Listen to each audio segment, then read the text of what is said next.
அனைவருக்கும் வணக்கம். நான் பழனி, திருவண்ணாமலை மாவட்டம் இயற்கை வேளாண்மையாளர்.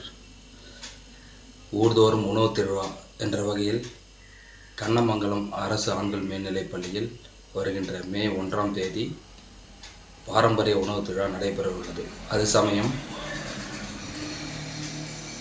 பல்வேறு கண்காட்சிகள், பாரம்பரிய விளையாட்டுகள் மற்றும்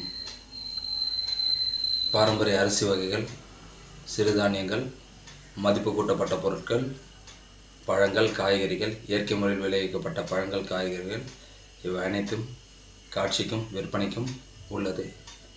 மேலும் பாரம்பரிய உணவுகள் குறைந்த விலையில் தயாரித்து வழங்கப்படும். எனவே பொதுமக்கள் அனைவரும் குடும்பத்துடன் இதில் கலந்து கொண்டு பயன்பெறுமாறு அன்புடன் அழைக்கிறோம். நன்றி.